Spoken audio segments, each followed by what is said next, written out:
IndiGo reported a profit of 912.2 crore, a record for the month of March quarter. As air travel boomed, Karthik, IndiGo there, a glimmer of hope in what we are looking at as a sector that is struggling to sort of carry its burden on its feet, is literally dragging its feet at the moment. IndiGo there, is a testimony to the fact that a planned airline, a well-managed airline can still be profitable. Contrary to popular belief, right? I think airlines have been such a downer across the world, not just in India. And in India also we've seen, of course, starting with the good old or not so good old days of Sahara, followed by Kingfisher, followed by Air Deccan, followed by Jet Airways getting grounded in 2019, and finally Go First, which may resume operations, may not resume operations 26th, 27th May. That is still under discussion. But yeah, IndiGo has been, the flag bearer of the Indian aviation, so to speak. And I think credit goes, of course, to the management, and credit goes to the efficiency with which the airline has continued to sort of, keep its operations up in the air. And let's look at the numbers, which have come out. So there's a 78% jump on revenue, and this is for the quarter of March. 78%, of course, look at it in context. 78 seems like a huge headline number, but 78% against the quarter of Jan to March 2022. Now, jog your memory back and remember, this is when Omicron was at its peak. So just before the Jan to March quarter, Q4 of last year, when institutions, movie halls, malls, air travel had just about resumed operations, while it continued to stay operational even during Omicron, the fear of another COVID wave, Omicron wave, had begun to sort of, play on the minds of people. So Y on Y, it's a great quarterly upsurge of 78%, but even in absolute terms, 14,600 crores in a single quarter is huge, and this comes on account of average daily passengers of 4,20,000. That's the number of people flying across the 300 odd aircraft that IndiGo operates on a daily basis, and the profits that follow after tax of about 919.2 crores is obvious.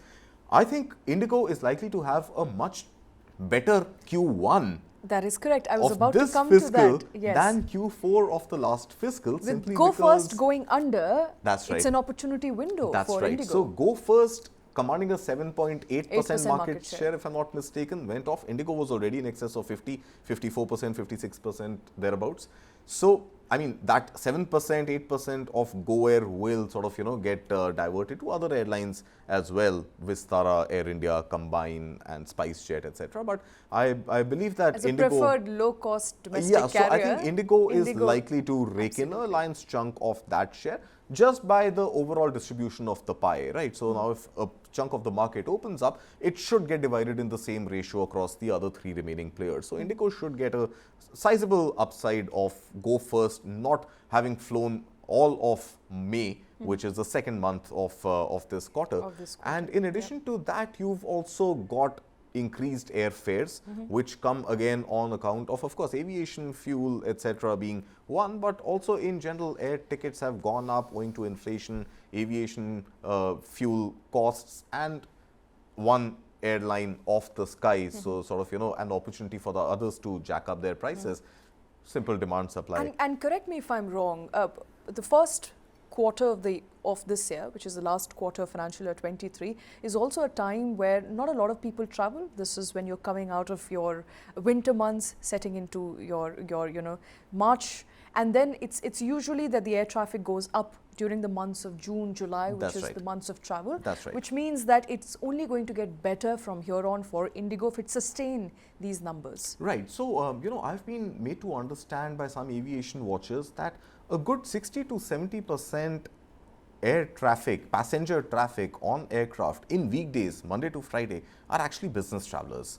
So while the holiday season is great for family vacations, and that is when you see more traffic to destinations like Goa, destinations like, hill stations where flights operate, or northeast where people are actually going, where the frequency of flights is not as high as, let's say, Delhi, Bombay, Delhi, Bangalore, Delhi, Hyderabad kind of a sector. But Monday to Friday, the bulk of the air passengers are flying for business, and that activity sort of continues throughout the year, except for end December holiday season when it comes down, and some lean months of June, July, where a lot of people continue to sort of, spend time with family and are on vacation. But otherwise, year long, the traffic really comes from corporate flyers. And that is why maybe, you see the surge as well, that higher air fares are not really impacting travel much. Had it been personal travelers traveling on holiday, leisure activities, you would have seen some correction in the number of passengers taking to the skies.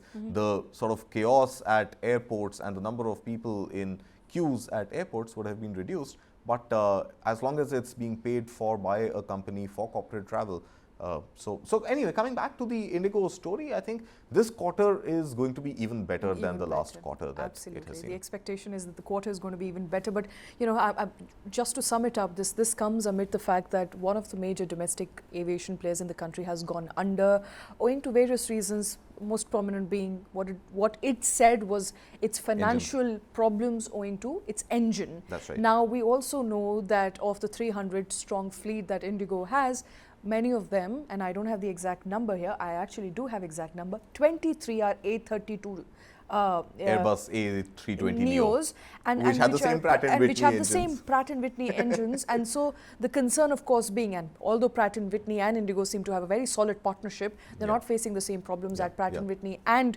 Go First are facing at the moment. But it's sort of aviation sector at large in the past couple of weeks has been a bummer.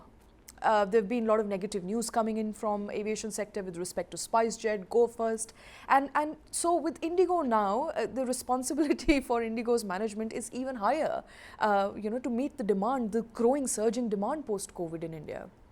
Sure, and I think, again, the demand-supply equilibrium gets met at a certain price. So where demand and supply curves intersect, that is the price point. So I think in a short period of time, there is precious nothing you can do to increase supply, right? Getting new aircraft, getting more number of seats to be taken to the sky is a long-term plan, and that is a reflection of what kind of an order book you have placed with Boeing or Airbus, as the case may be. When are those aircraft expected to arrive? Do you have enough parking space, infrastructure to house those aircraft, maintain those aircraft, etc.? But I think price is going to be the real volatile piece in the graph. As demand goes up and supply is limited, the equilibrium will be met at a higher price. So I think the responsibility that IndiGo owes, and any other airline or any other business owes, is only to its investors, and maximizing shareholder wealth is the prime reason for any business to stay in existence.